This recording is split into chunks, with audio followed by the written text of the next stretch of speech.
أعوذ بالله من الشيطان الرجيم. بسم الله الرحمن الرحيم.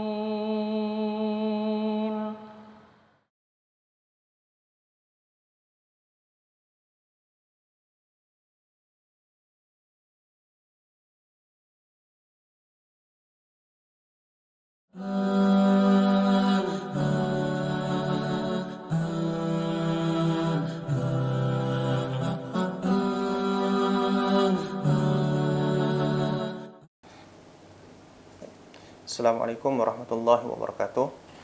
Alhamdulillahirabbil alamin wa bihi nasta'inu ala umuri dunya waddin. Shalatu wassalamu ala asyrafil anbiya'i wal mursalin sayyidina Muhammadin wa ala alihi wa ashabihi wa man tabi'ahum bi ihsanin ila yaumiddin. Alhamdulillah, pemirsa Ahmada TV dimanapun Anda berada, kembali kita bertemu di program Kupas konsultasi permasalahan bareng Ustadz, yang insyaallah pada sore hari ini kita akan berkonsultasi seputar permasalahan keluarga dan ukhuwah. Dan alhamdulillah di sore hari ini telah bersama dengan kita narasumber kita dari Dewan Syariah Wahda Islamiyah, yaitu Al-Ustadz Dr. Rustam Qoli LCMA hafizahullah taala. Assalamualaikum Ustaz. Waalaikumsalam warahmatullahi wabarakatuh. Bagaimana kabar hari ini Ustaz? Alhamdulillah sehat, alhamdulillah. Baik, pemirsa Wahda TV dimanapun Anda berada, Anda bisa berkonsultasi seputar permasalahan keluarga atau ukhuwah, bisa melalui kolom komentar di live streaming channel Wahda TV di YouTube dan di Facebook. Juga bisa melalui pesan WA di nomor 0823 4444 5117. Kami ulang lagi, 0823 4444 5117. Dan sebelum kita membacakan pertanyaan yang sudah masuk, terlebih dahulu kita dengarkan materi pengantar yang akan dibawakan oleh Ustadz kita. Kepada narasumber Ustadz Rustam Qoli kami persilahkan. Bismillah wassalatu wassalamu ala rasulillah wa ala alihi wa sahbihi wa man walahu. Thumma amma ba'd. Assalamualaikum warahmatullahi wabarakatuh. Pemirsa Wahda TV yang dirahmati oleh Allah Subhanahu wa taala. Hidup kita di dunia ini adalah kehidupan yang penuh dengan problem, penuh dengan permasalahan. Tak pernah kita jumpai manusia yang terlepas dari permasalahan. Dan setiap orang diberi permasalahan, ujian oleh Allah Subhanahu wa taala berpulang kepada keimanannya. Dan orang yang diberi keimanan yang cukup, maka dia akan diberi cobaan, permasalahan yang sesuai dengan kadar keimanannya tersebut. Dan dunia bukanlah tempat yang terbebas dari kesalahan. Dunia juga bukan tempat yang terbebas dari permasalahan. Maka seorang muslim hendaknya mengembalikan segala perkara kepada Allah Subhanahu wa taala. Meminta bimbingan dari Allah Subhanahu wa taala agar kehidupannya dalam meniti perjalanan hidupnya di dunia ini selalu dalam bimbingan Allah Subhanahu wa taala. Permasalahan yang silih berganti hendaknya kita mengatasinya dengan dua hal,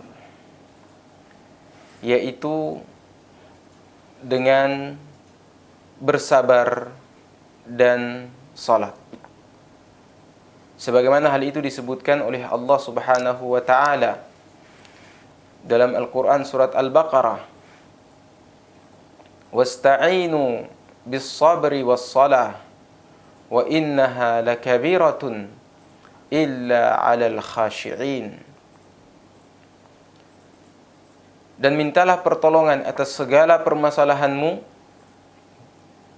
dengan atau lewat bersabar dan salat. Wa innaha lakabirah.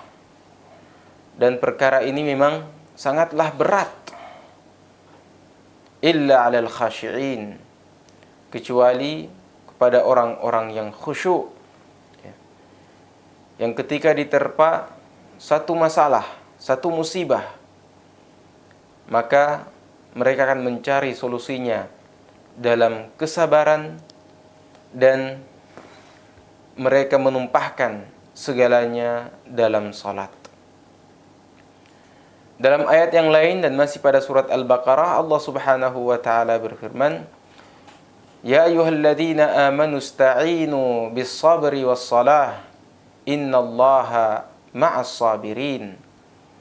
Wahai orang-orang yang beriman, mintalah pertolonganmu, mintalah pertolongan atas segala permasalahanmu lewat sabar dan salat. Sesungguhnya Allah bersama orang-orang yang sabar. Allah membimbing orang-orang yang sabar. Allah membimbing orang-orang yang curhat kepada Allah Subhanahu wa taala dalam salat-salat mereka. Pemirsa yang dirahmati oleh Allah Subhanahu wa taala, sabar itu ada 3 sebagaimana disebutkan oleh para ulama. Yang pertama, sabar dalam menjalankan perintah Allah Subhanahu wa taala. Di sana harus ada kesabaran dalam salat kita, dalam puasa kita, dalam zakat kita, dalam haji, puasa-puasa nawafil, ya, ibadah-ibadah salat yang nafilah. Semuanya menuntut kesabaran dari kita. Jadi yang pertama adalah sabar dalam menjalankan perintah Allah Subhanahu wa taala. Dan yang kedua, sabar dalam menjauhi dan menghindari larangan-larangan Allah Subhanahu wa taala. Untuk tidak berkata bohong membutuhkan kesabaran. Agar tidak marah membutuhkan kesabaran. Ya. Agar tidak terjatuh dalam perbuatan nista juga membutuhkan kesabaran. Jadi untuk menghindari atau agar tidak terjatuh dalam larangan-larangan Allah Subhanahu wa taala, kita membutuhkan kesabaran. Dan yang ketiga, sabar terhadap takdir Allah Subhanahu wa taala. Allah Subhanahu wa taala telah menuliskan dan menggariskan takdir kita di muka bumi ini, di mana kita tidak akan pernah bisa terlepas darinya. Keluar darinya itu merupakan suatu kemustahilan, ya. Apa yang telah Allah Subhanahu wa taala gariskan kepada kita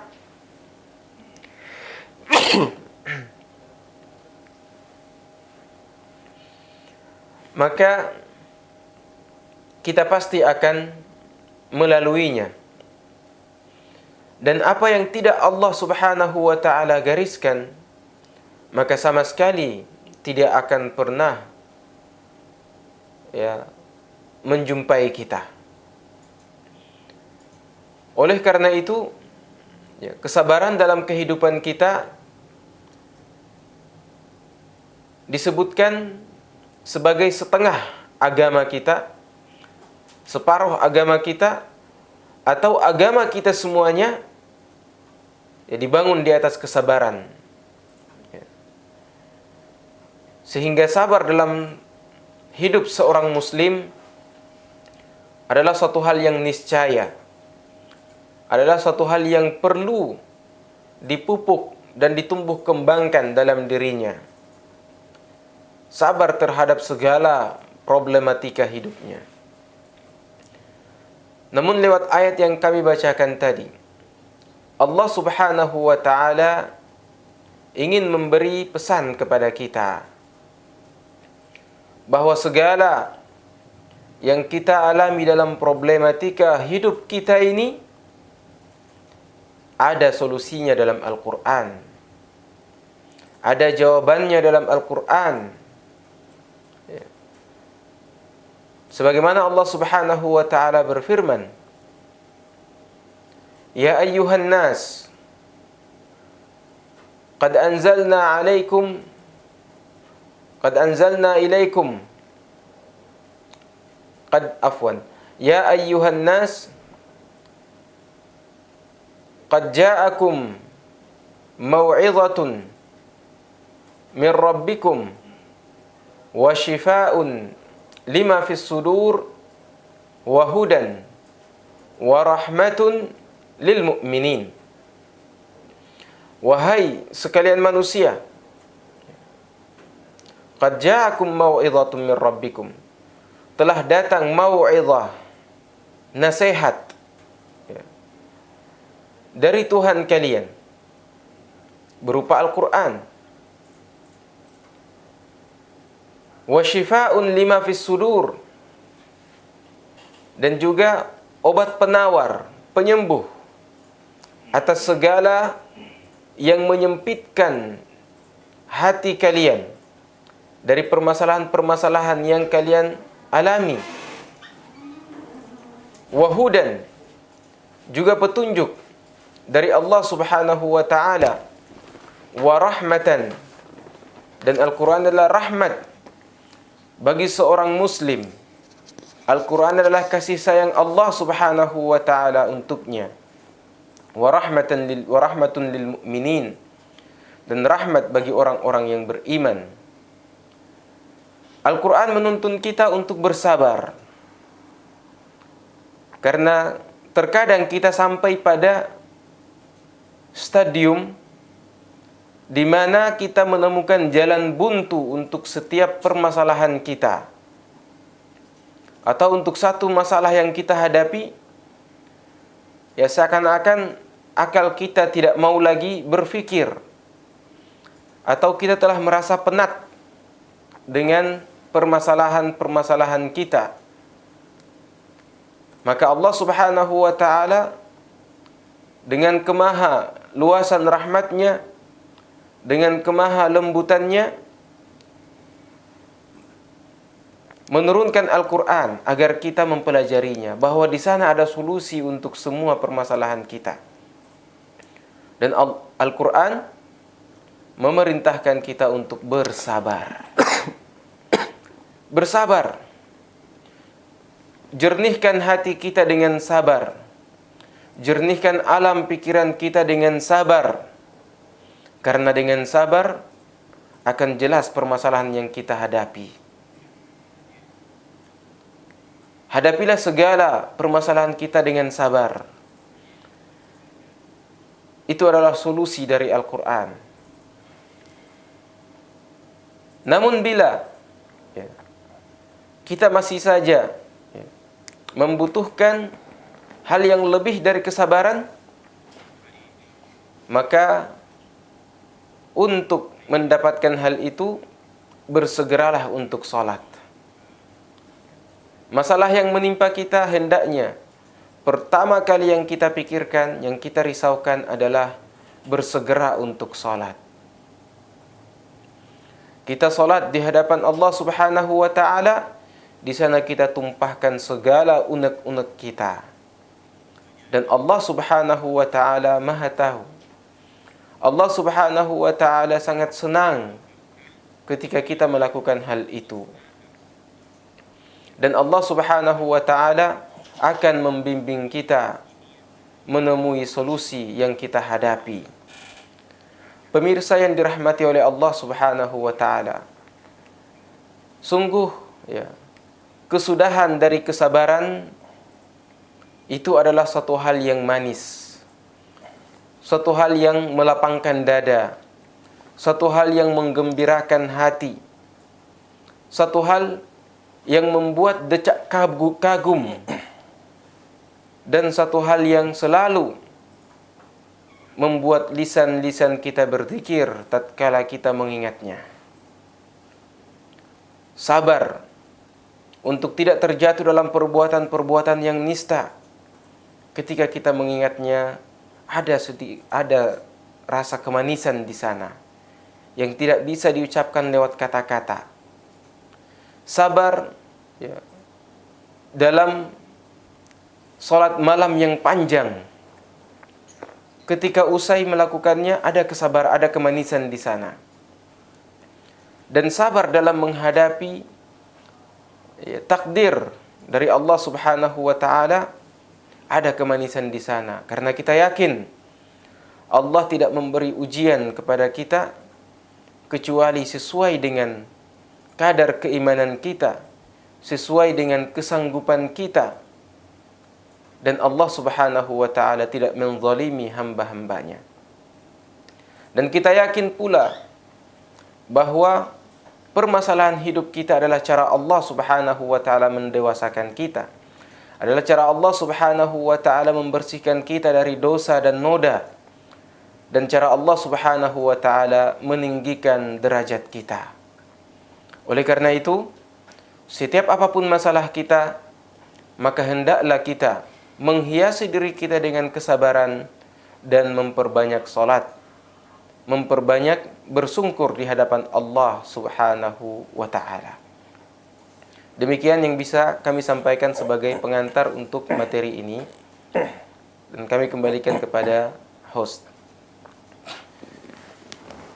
Baik, demikianlah tadi materi pengantar yang disampaikan oleh Ustadz kita dengan tema atasi permasalahan hidup dengan sabar dan sholat. Baik, pemirsa Wadah TV dimanapun Anda berada, kita beralih ke sesi selanjutnya. Kita bacakan pertanyaan-pertanyaan yang sudah masuk. Di sini sudah ada beberapa pertanyaan yang masuk, Ustadz. Ya. Pertanyaan pertama dari WA. Kalau seorang muslim mendapatkan musibah, bagaimana kita mengetahui itu hukuman terhadap kemaksiatannya atau ujian untuk meninggikan derajatnya, serta bagaimana cara kita bersabar darinya? Jika seorang mendapatkan musibah, musibah itu Allah Subhanahu wa taala turunkan terkadang karena dosa yang kita lakukan, karena kesalahan yang kita lakukan, dan terkadang pula karena Allah Subhanahu wa taala cinta kepada kita, yang dimana dengan musibah itu Allah ingin mendengarkan keluh kesah kita. Allah ingin mengangkat derajat kita dan menguji kesabaran kita. Nah, jika permasalahan atau musibah yang Allah Subhanahu wa taala timpakan kepada kita menghadirkan kesadaran kita untuk mengintrospeksi diri, melihat bahwasanya mungkin tidak bisa kita pastikan, mungkin ini karena kesalahan kita atau dosa saya kepada Allah Subhanahu wa taala, atau mungkin karena Allah Subhanahu wa taala sayang kepada saya, atau ini sudah merupakan suratan takdir dari Allah Subhanahu wa taala jika tidak ada kesalahan yang kita lakukan pada hak Allah Subhanahu wa taala. Namun jika kesalahan itu ternyata terhadap makhluk Allah yang lain, maka musibah yang Allah Subhanahu wa taala timpakan kepada kita itu berupa balasan yang disegerakan. Mungkin karena doa orang tersebut atau doa makhluk yang telah kita sakiti itu, atau karena teguran bagi kita agar hal-hal seperti ini tidak layak untuk dilakukan oleh seorang muslim. Nah, adapun hal-hal yang di luar itu semua, maka itu merupakan takdir dari Allah Subhanahu wa taala. Untuk bersabarnya, kita yakin seyakin-yakinnya bahwa ini adalah ujian dari Allah Subhanahu wa taala, dan ujian dari Allah Subhanahu wa taala itu tidak kekal, tidak berlangsung lama, dan Allah Subhanahu wa taala menyimpan pahala yang besar di sana. Ya, innama yuwaffas sabiruna ajrahum bighairi hisab. Sungguhnya Allah Subhanahu wa taala memberi ganjaran kepada orang-orang yang bersabar itu tanpa batas. Nah, sehingga kalau seorang tertimpa satu musibah, dia hendaknya mengintrospeksi dirinya, ya, merunut peristiwa ke belakang.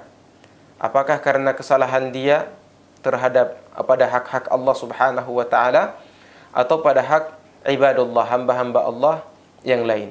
Jika ternyata tidak, maka itu murni adalah takdir dari Allah Subhanahu wa taala untuk meninggikan derajat kita di sisi Allah Subhanahu wa taala, atau karena Allah Subhanahu wa taala ingin mengajak kita mendekat lagi kepadanya dan sering menyebut-nyebutnya. Wallahu taala a'lam. Baik, terima kasih untuk jawabannya Ustaz. Kita beralih ke pertanyaan selanjutnya. Ini pertanyaan dari WA. Apakah dibolehkan berdoa agar Allah Subhanahu wa taala mengangkat musibah atau yang lebih utama itu bersabar? Ya. Berdoa itu masuk dalam lingkup sabar. Karena Allah Subhanahu wa taala menyebutkan ciri-ciri orang yang beriman itu ketika tertimpa satu musibah, mereka berdoa, mereka mengatakan inna lillahi wa inna ilaihi raji'un. Ya. Mereka memberi tasliyah, ya, menyejukkan hati-hati mereka dengan lafaz tadi, dengan doa tadi, inna lillahi wa inna ilaihi raji'un. Dan ada tambahan dari Nabi sallallahu alaihi wasallam, ya Allah, berikanlah saya ganti dari musibah ini yang lebih baik. Saat dia bersabar. Namun yang perlu kita ketahui bahwasanya sabar itu tempatnya pada kali pertama musibah itu menimpa kita. Ketika musibah datang, ya, menimpa kita, maka disitulah tempat sabarnya. Adapun setelah berlalu masa, baru kita mengingat-ingatnya dan kita mengatakan alhamdulillah saya bersabar kala itu, maka itu bukanlah satu kesabaran. Misalkan ya, ketika tertimpa musibah kematian anak kita, atau kematian orang tua kita, atau kematian orang-orang yang kita cintai, maka kita pun berteriak histeris, ya, merusak baju, merabek saku, atau berkata-kata dengan kata-kata yang tidak diridhai oleh Allah Subhanahu wa taala, ya, meratapinya dengan ratapan-ratapan yang Allah Subhanahu wa taala tidak sukai, maka ini bukanlah bentuk kesabaran. Adapun jika dia bersabar dan mengharapkan pahala dari Allah Subhanahu wa taala saja, maka inilah yang disebutkan dengan kesabaran itu. Inilah yang berbuah pahala. Nah, dan setelahnya dia harus, ya, selalu mempertahankan kualitas kesabarannya itu dengan tidak menggerutu kepada Allah Subhanahu wa taala atau tidak mengeluhkan hal itu kepada selain Allah Subhanahu wa taala, atau berbicara, ya, hal-hal yang mengurangi kualitas kesabarannya tersebut. Wallahu taala a'lam. Baik, terima kasih untuk jawabannya Ustaz. Kita beralih ke pertanyaan selanjutnya. Pertanyaan dari WA. Apakah ada pahala bagi istri pertama yang bersabar dengan suaminya yang menikah lagi? Apakah ada pahala khusus dalam hal ini atau sama dengan pahala seorang istri pada umumnya yang taat kepada suaminya dan menunaikan kewajibannya? Jika Anda mengetahui bahwa jika ada pahala khusus, maka hal itu akan membantu saya untuk lebih bisa menerima poligami dengan mudah. Saya pernah mendengar bahwa pahala bagi seorang wanita yang bersabar dengan poligami lebih besar daripada pahala seorang mukmin yang pergi untuk berjihad, dan jihad bagi seorang wanita adalah menunaikan ibadah haji, maka menyetujui poligami suaminya lebih besar daripada jihad. Apakah ada dalilnya, Ustaz? Masya Allah. Untuk dalilnya, wallahu ta'ala a'lam. Saya pernah membaca tentang ini, tapi saya belum bisa pastikan dalilnya, apakah sahih atau tidak. Namun kaidahnya seorang itu diberi cobaan sesuai dengan kadar keimanannya. Karena Nabi sallallahu alaihi wasallam bersabda, "Asyaddul bala'i al-anbiya." Orang yang paling besar cobaannya itu para anbiya. Tsumma salihun, kemudian orang-orang saleh. Tsumma al-amsalu fal-amsal, kemudian yang semisal dengan mereka dan yang semisal lagi dengan mereka. Jadi seorang itu diberi ujian sesuai keimanannya. Allah Subhanahu wa taala berfirman, "La yukallifullahu nafsan illa wus'aha." Allah tidak membebani suatu jiwa kecuali sesuai kadar kesanggupannya. Ketika Allah Subhanahu wa taala melihat kita sanggup menerima suami berpoligami, maka Allah Subhanahu wa taala juga akan mengilhamkan kesabaran dalam hati kita. Jika kita menjadikan Al-Quran sebagai penuntun jalan kita, maka kita akan temukan di sana bahwasanya poligami itu adalah syariat Allah Subhanahu wa taala. Dan jika itu Allah gariskan dalam kehidupan kita, maka kita harus mengatakan sami'na wa ata'na, dan saling membantu dalam ketaatan, saling membantu dalam kebaikan, saling membantu memberi nasihat kepada suami agar suami tetap berlaku atau bersikap adil dalam pembagiannya dan seterusnya. Atau lebih utama lagi, jika kita menjadi sebab untuk suami berpoligami, karena itu akan menambah pundi-pundi amalan kita di sisi Allah Subhanahu wa taala. Sejak suami mengakad istri kedua sampai meninggal, semua kebaikan yang dilakukan antara suami dengan istri kedua itu kita kebagian pahalanya. Jadi bersabar itu bergantung kepada keimanan, kadar keimanan. Dan masalah Allah Subhanahu wa taala berikan sesuai dengan kadar keimanan masing-masing. Sehingga jika kita diposisikan pada kondisi tersebut, hendaknya kita bersabar dan melihat ini adalah cara Allah Subhanahu wa taala meninggikan derajat saya dan menempa kesabaran saya, dan semoga Allah Subhanahu wa taala meridai saya. Wallahu taala a'lam. Berarti tidak ada dalil khusus ya Ustaz bahwa dia lebih afdal dibandingkan jihad? Oh, tidak ada. Itu yang saya bilang. Memang kalau kita pakai dalil umum, Allah sudah berfirman kalau kesabaran itu innama yuwaffas sabiruna ajrahum bighairi hisab. Kalau kesabaran itu pahalanya dari Allah Subhanahu wa taala tanpa batas. Sementara jihad pahalanya terbatas. Haji pun demikian terbatas, kan? Misalkan puasa yang kita lakukan, sifat yang paling dominan dalam puasa itu adalah sabar. Sehingga puasa pun kebagian pahala sabar itu, yaitu diberi pahala tanpa batas. Nabi SAW bersabda, "Kullu amali bani Adam yudha'af." Setiap amalan bani Adam itu dilipat gandakan. Al-hasanatu bi'ashri amsalihha ila sab'imi'ati dhi'fin. Suatu kebaikan itu diganjar dengan 10 pahala sampai 700 pahala. Illa shaum, kecuali puasa. Itu urusan Allah Subhanahu wa taala. Allah yang tahu besarannya, berapa besarannya. Jadi kalau dia dari kacamata ini, maka mungkin bersabar atas poligami itu lebih besar daripada jihad. Adapun dalil khususnya wallahu taala a'lam. Seperti itu Ustaz, wallahu taala a'lam. Syukran Ustaz untuk jawabannya. Ini ada pertanyaan, cuma tadi mungkin sudah disinggung tentang apa hubungan puasa dengan bersabar. Iya. Itu puasa masuk dalam lingkup sabar. Ya, karena Nabi SAW bersabda, "Idza kana yaumi shaumi ahadikum." Kalau kalian berpuasa, maka la yarfus. Jangan berkata-kata kotor. Wala yaskhab, jangan juga berteriak-teriak atau mengeraskan suara. Fa in sabbahu ahad aw qatalah jika ada yang mencelanya atau ingin memukulnya, falyaqul inni imru'us shaim. Maka hendaknya dia mengatakan saya sedang berpuasa.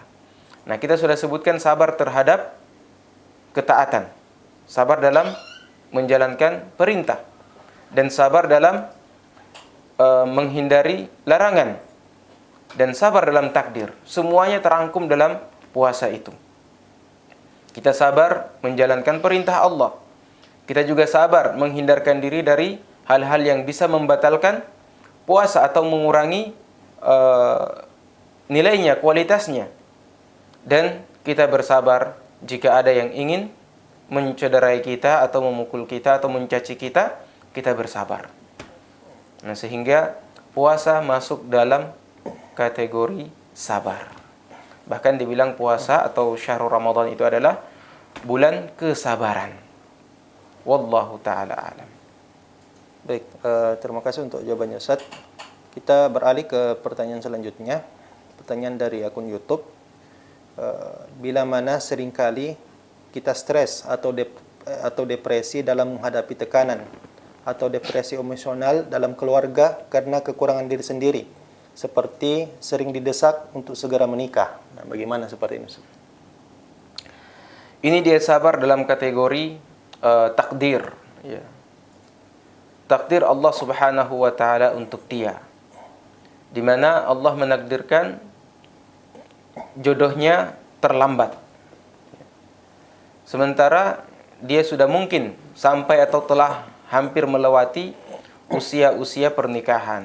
Nah, dalam kondisi seperti ini terkadang orang tua kita atau para orang tua itu tidak sabar dan sangat menginginkan agar anaknya itu segera menikah.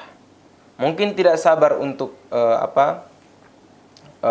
menimang-nimang cucu, atau mungkin tidak sabar dengan desas-desus cerita-cerita tetangga, sehingga anaknya menjadi tempat pelampiasan. Nah, dalam hal ini kita sebagai orang tua haruslah tahu tentang hukum takdir Allah Subhanahu wa taala itu. Kita harus sabar terhadapnya dan tetap berprasangka baik kepada Allah Subhanahu wa taala. Dan adapun wanitanya, anak putrinya, maka dia harus banyak-banyak mendekatkan dirinya kepada Allah Subhanahu wa taala dengan berhias kesabaran serta memperbanyak sujud di hadapan Allah Subhanahu wa taala. Juga melakukan amalan-amalan kebaikan yang lain. Jangan menjadikan itu sebagai momok yang selalu menghantui alam pikirannya, tapi berbaik sangka dengan Allah Subhanahu wa taala. Allah Subhanahu wa taala mungkin mengakhirkan jodoh kita karena hikmah yang Allah Subhanahu wa taala inginkan. Dan mungkin saja Allah Subhanahu wa taala menyimpan jodoh yang terbaik bagi kita. Nah, sehingga kembali kepada Allah Subhanahu wa taala berkaca dari firman Allah yang telah kami bacakan di awal-awal pengantar, ini sudah menjadi pelipur lara kita. Kalau kita harus menghias diri dengan kesabaran dan mendekatkan diri lagi dan lagi kepada Allah Subhanahu wa taala. Bersabar ketika mendengar cemohan, bersabar ketika mendapatkan paksaan, tekanan, intervensi dari orang tua, dan salat tempat kita mencurahkan segala isi hati kita kepada Allah Subhanahu wa taala. Wallahu taala alam. Baik, terima kasih untuk jawabannya Ustaz.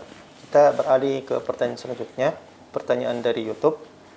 Apakah termasuk riya atau pamer harta dalam bermedia sosial jika suka pamer barang-barang mewah di media sosial?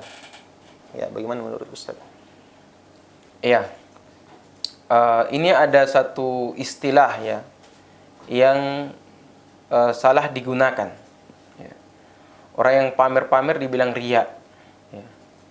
Padahal pamer itu dalam bahasa Arab namanya tabahi. Tabahi atau tafakhur. tabahi atau tafakhur ini ya, itu berbeda dengan riya.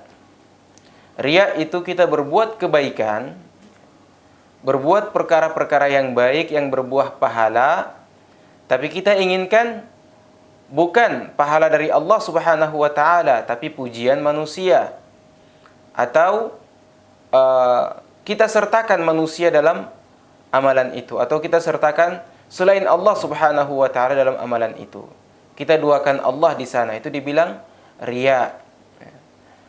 Adapun tabahi atau pamer, ya hukumnya dalam Islam memang tidak boleh. Wala tusa'ir khaddaka linnas wala tamshi fil ardi maraha. Innallaha la yuhibbu mukhtalan fakhura. Jangan berjalan dengan berlagak congkak. Juga dan Allah Subhanahu wa taala tidak menyukai orang-orang yang mukhtal dan fakhur, yang angkuh dan menyombongkan dirinya. Dan juga tabahi atau bertafakhur itu diantara tabiat dunia yang tercela, ya, tabiat dunia yang tercela, sehingga seorang muslim dianjurkan untuk sebisa mungkin menghindari perkara-perkara yang tercela tersebut. Apalagi kalau tabahi atau pamer kita ini menimbulkan rasa iri kepada orang-orang yang melihat, terkhusus orang-orang miskin. Jadi hati mereka teriris oleh kekayaan yang kita miliki, misalkan pakaian bagus yang kita pakai, ya, tubuh kita yang terawat, ya, wajah yang cantik, ya, mendatangkan kepiluan pada mereka, maka kita mendapatkan dosa dalam hal ini. Kita sengaja atau tidak, ya, kita mendapatkan dosa. Dan orang yang pamer, apalagi di media sosial, tidak bisa dikatakan bahwa dia tidak bersengaja dalam hal ini. Dia sengaja untuk melakukan hal tersebut. Dan Nabi SAW telah bersabda, ya, la yadkhulul jannah man kana fi qalbihi mithqalu dzarratin minal kibr. Tidak akan masuk surga orang yang dalam hatinya ada seukuran kepala semut, ya, dari kesombongan, dari sifat sombong, angkuh. Lalu para sahabat bertanya, bagaimana ya Rasulullah jika seorang suka pakaiannya bagus, ya, sendalnya juga bagus, tidak ada keinginan untuk pamer-pameran di sana, tapi dia suka berpakaian-pakaian yang bagus, bersendal-sendal yang bagus. Kata Nabi SAW, Innallaha jamil yuhibbul jamal. Allah itu maha indah dan menyukai hal-hal yang indah-indah pula. Al-kibru, kibr itu adalah batarul haq, menolak kebenaran. Wa ghamsun nas, dan memandang remeh orang lain. Memandang remeh orang lain. Orang yang pamer-pamer itu ingin dianggap dan melihat orang lain dengan pandangan meremehkan. Wallahu ta'ala a'lam. Baik, terima kasih untuk jawabannya Ustaz. Kita beralih ke pertanyaan selanjutnya. Mungkin ini keluar sedikit dari tema kita pada konsultasi hari ini. Afwan Ustaz bertanya, bagaimana hukum bersedekah atas nama orang lain yang telah meninggal dunia, dalam hal ini paman atau saudara orang tua? Hukum bersedekah ini, kalau kita bertanya hukumnya, di sana ada dua pendapat. Namun yang dipakai oleh mayoritas ulama itu boleh. Boleh kita bersedekah atas nama orang lain. Saya teringat bahwa mufti Saudi Arabia itu, Syekh Alu Syekh itu beliau berhaji cuman sekali. Kemudian haji-haji beliau yang seterusnya itu beliau sedekahkan kepada ulama-ulama Islam yang belum pernah melakukan haji, atau hanya sekali dalam hidupnya melakukan haji, padahal dia imam besar. Maka beliau meniatkan berhaji untuk mereka. Nah, sementara tidak ada hubungannya di sana. Ulama yang meninggal mungkin di tahun ke-200-an, ke-300-an, tidak pernah berpesan untuk secara pribadi, secara khusus ya, untuk beliau di haji badalkan. Tapi seperti itulah seorang muslim, ingin mengembalikan kebaikan orang lain ya. Sehingga tidak mengapa jika kita bersedekah, kita mengingat-ingat bahwa fulan misalkan, meskipun dia masih hidup, fulan ini pernah menolong saya atau dia berbuat baik kepada saya bersedekah atas nama dia, tidak mengapa.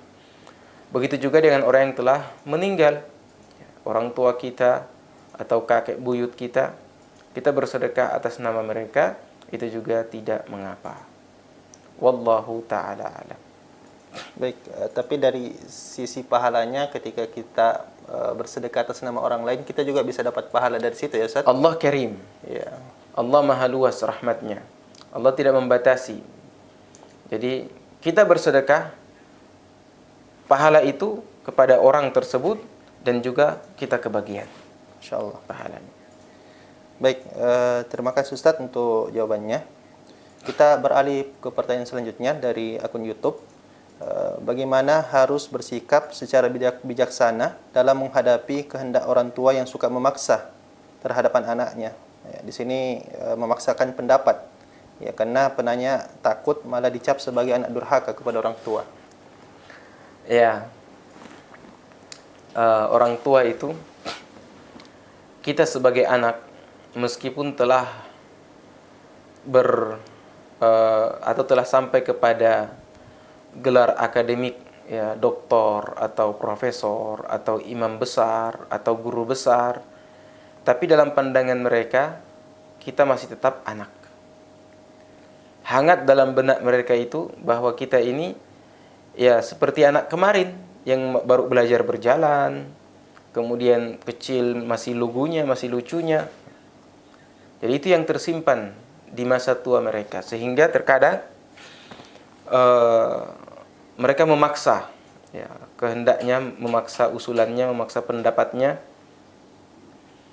agar diterima oleh seorang anak. Nah, sebagai seorang anak harus juga bijak, harus juga pintar dalam hal ini, menerima semua pendapat itu, lalu kemudian ya melaksanakan dengan ada siasat di sana.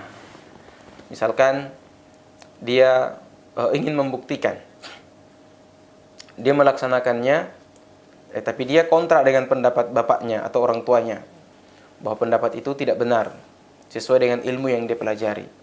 Maka bisa dia buktikan atau dia siasati kekeliruannya dan kesalahannya, sehingga orang tua itu bisa tahu kalau oh, yang dia usulkan itu memang tidak sesuai lagi dengan zamannya atau salah. Nah, juga tapi kita dalam bermuamalah dengan orang tua kita itu, kita harus posisikan diri kita sebagai seorang anak. Bahkan anak yang turun level, ya, kalau kita doktor atau profesor, harus turun level, kita lepaskan semua titel-titel itu, kita tempatkan saja di kampus. Tapi di hadapan orang tua, kita harus menjadi anak yang patuh, selama yang diperintahkan itu hal-hal yang tidak bertentangan dengan syariat. Kalaupun bertentangan dengan syariat, maka di sana ada cara-cara untuk memberi edukasi, tapi dengan cara yang lembut, cara yang baik yang Allah Subhanahu wa taala inginkan dan Rasul sallallahu alaihi wasallam ajarkan. Ya, tidak dengan mengeraskan suara, tidak juga dengan membentak dan seterusnya. Itu telah jauh dari ajaran-ajaran Islam. Jadi seperti itu. Wallahu taala a'lam. Baik, terima kasih untuk jawabannya Ustaz. Ini ada pertanyaan Ustaz, ada kaitannya dengan pertanyaan barusan. Ketika kecil, orang tua saya mengatakan kepada saya, kalau kamu memulai sholat, kemudian mendengar salah seorang dari orang tua memanggilmu, maka putuskanlah sholat secara langsung dan pergi untuk memenuhi panggilan itu. Kemudian kembali mengulangi sholat. Apakah perkataan ini benar, Ustaz? perkataan ini ada kisahnya ya. Ada kisah Bani Israel itu seorang hamba saleh, saya lupa namanya, yang kala itu dia sedang sholat, lalu ibunya memanggil dia. Dia memang termasuk hamba Allah yang sangat setia, sangat sayang kepada ibunya itu. Nah, ketika ibunya memanggil dia, ternyata dia sedang sholat dan dia tidak memutuskan sholatnya. Maka seusai sholat, ibunya pun marah-marah, kenapa saya memanggil kamu, kamu tidak tidak menjawab panggilan saya. Lalu kemudian ibunya berdoa, ya Allah, jangan engkau wafatkan dia sampai dia melihat wajah mumisat. Mumisat itu pezina. Dan dengan berjalannya waktu, ternyata benar doa ibunya itu. Dia kemudian dituduh telah menghamili seorang wanita. Padahal wanita ini seorang pezina yang datang untuk mengajak dia berzina dan dia tidak mau. Kemudian dia pergi ke seorang petani dan berzina dengan petani itu, lalu hamil. Lalu dia menyebarkan hoax, fitnah kalau alim ini atau orang saleh ini yang telah menghamili dia. Itu kisah masyhur. Sampai-sampai anak itu dipanggil, bayi itu dipanggil, lalu kemudian setelah sholat 2 rakaat, ya, orang soleh ini menyentuh perut atau menusuk perut bayi itu, lalu bertanya, siapa bapakmu? Lalu sang bayi berkata, kalau bapakku adalah, disebutkan nama seorang petani tersebut. Nah, mungkin ini yang menjadi sandaran bagi penanya, apakah yang ditanyakan itu ada sandarannya, maka mungkin ini yang dipakai dari kisah seperti ini.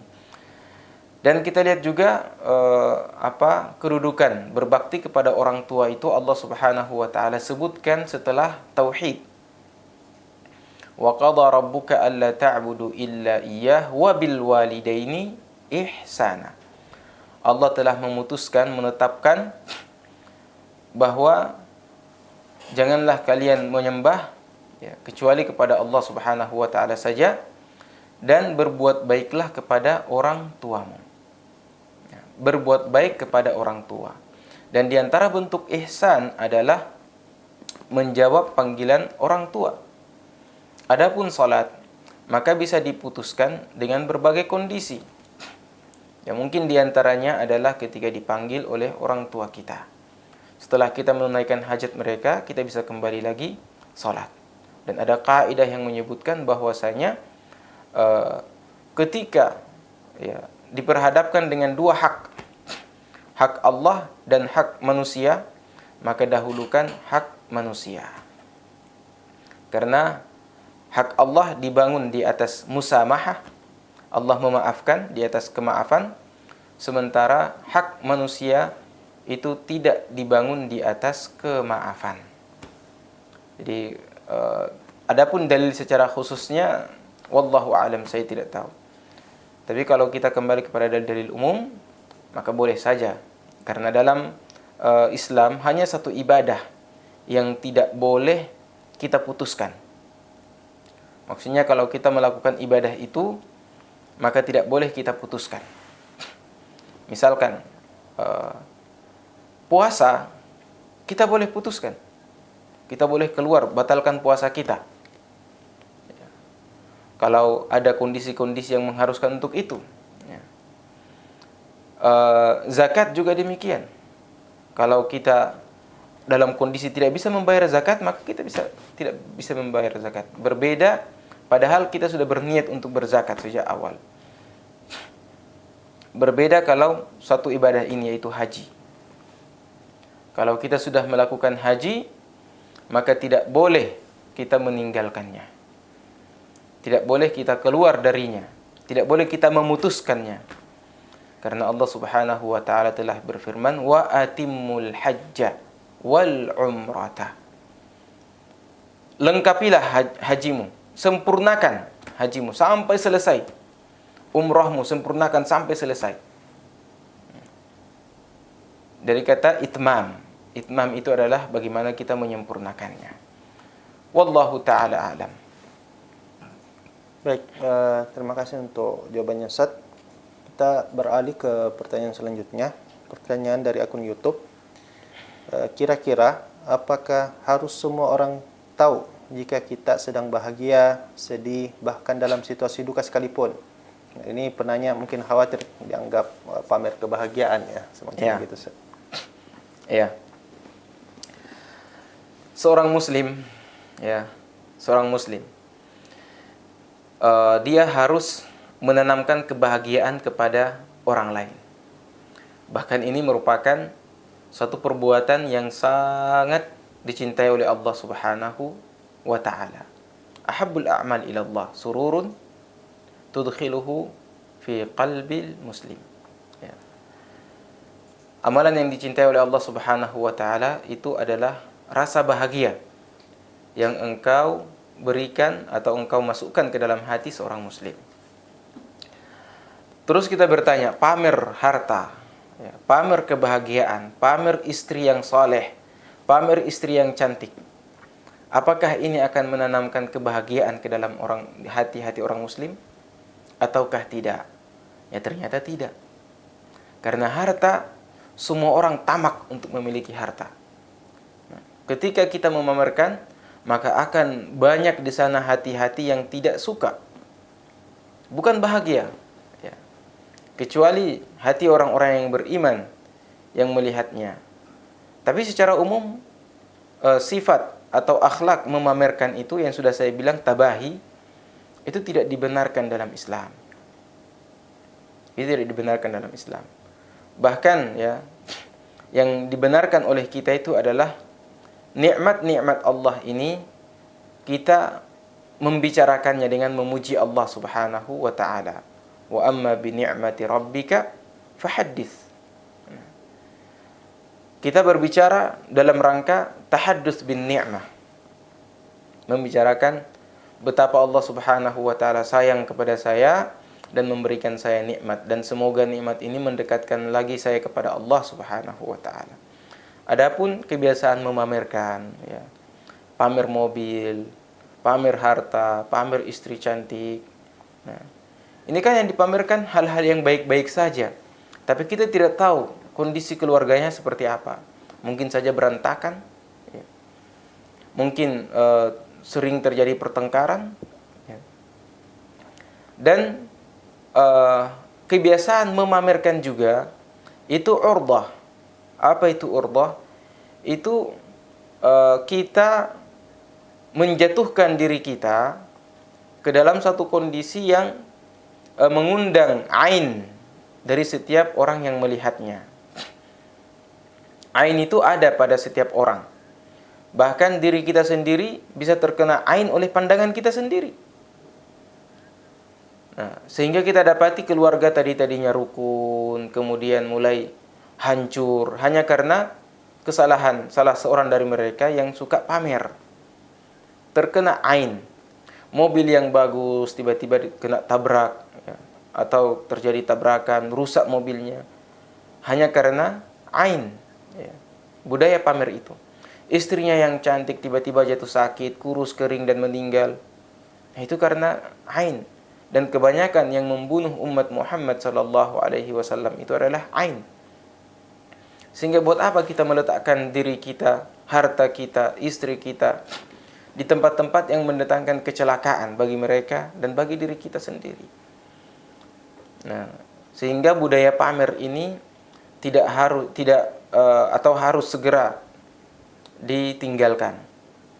Harus segera ditinggalkan. Ya, baik itu pamer harta, pamer kecantikan, pamer istri yang soleh, ya, pamer suami yang ganteng, suami yang saleh dan seterusnya. Ini tidak boleh. Dan kebahagiaan kita itu haruslah kita jaga dan kita rawat di rumah saja. Kapan kita memamerkannya, maka banyak di sana hati-hati yang iri, hati-hati yang hasad, yang menjadi cikal bakal kita terkena ain mereka atau sihir dari mereka. Wallahu ta'ala a'lam. Baik, ya, seringkali juga Ustaz, ya, biasa kalau misalnya ada yang memamerkan atau menceritakan nikmat yang dia dapatkan, ya, sebagaimana Ustaz sampaikan tadi, dia mengatakan ini tahadduts bin nikmah. Ya, jadi kira-kira apa perbedaan mendasar antara sekedar tahadduts bin nikmah dengan pamer yang memang tercela, Ustaz? Ini perkara hati, perkara niat ya, perkara niat. Yang tadi saya sudah bilang, kalau dia bilang ini adalah kebaikan Allah Subhanahu wa taala kepada saya dan semoga nikmat ini lebih lagi mendekatkan saya kepada Allah Subhanahu wa taala. Karena nikmat dari Allah Subhanahu wa taala itu jika dia mendekatkan kita kepada Allah Subhanahu wa taala, maka ini nikmat yang perlu untuk disyukuri. Namun jika dia menjauhkan kita dari Allah Subhanahu wa taala, maka ini adalah nikmat dari Allah Subhanahu wa taala, suatu azab dari Allah Subhanahu wa taala. Dan cobaan serta azab itu terkadang datang dari hal-hal yang kita sukai, yang kita cintai. Padahal di situ tersimpan adab. Asa an tuhibbu syai'an wa huwa syarrul lakum wa asa an takrahu syai'an wa huwa khairul lakum wallahu ya'lam wa antum la ta'lamun. Boleh jadi kita mencintai sesuatu padahal dia itu buruk bagi dunia kita dan akhirat kita. Dan boleh jadi kita tidak menyukai sesuatu padahal sesuatu itu baik untuk dunia kita dan akhirat kita. Allah lebih tahu dan kita tidak tahu. Sehingga tahadduts bin ni'mah ini perkara hati sebenarnya. Dan kalau kita ingin membahagiakan orang yang kita dengar, orang yang kita dengarkan, misalkan dia juga turut berbahagia dengan kita, maka ini dianjurkan.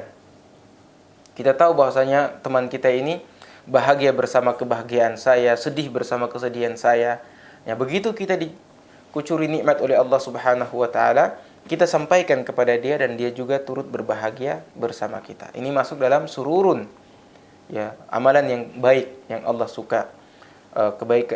Rasa gembira yang kita tanamkan ke dalam hati-hati saudara-saudara kita. Seperti itu, Ustaz. Baik, terima kasih Ustaz untuk jawabannya.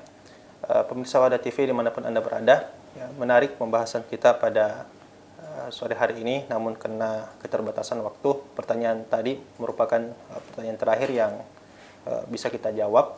Dan sebelum kita menutup, mungkin ada closing statement Ustaz terkait dengan materi hari ini. Terkait dengan materi hari ini, hadapilah hidup kita sesulit apapun, sebahagia apapun hidup kita, jangan pernah lupa bahwa kesabaran dan salat adalah kunci dari segala permasalahan dan segala cobaan yang Allah Subhanahu wa taala timpakan dan uji kita padanya. Wallahu taala a'lam. Baik, terima kasih Ustaz. Pemirsa Wadah TV dimanapun Anda berada, demikian untuk sesi kupas pada sore hari ini, konsultasi permasalahan bareng Ustaz, dan kita ucapkan syukran wa jazakumullah khairan kepada narasumber kita, Ustaz Dr. Rustam Qoly, LCMA hafizahullah taala. Semoga apa yang beliau sampaikan bisa bermanfaat buat kita semua. Kita cukupkan. Kami mohon maaf atas segala kekurangan dan terima kasih atas segala atensi dan perhatian Anda. Kita tutup dengan doa kafaratul majelis. Subhanakallahumma wa bihamdik, asyhadu an la ilaha illa anta, astaghfiruka wa atubu ilaik. Assalamualaikum warahmatullahi wabarakatuh. Waalaikumsalam warahmatullahi wabarakatuh.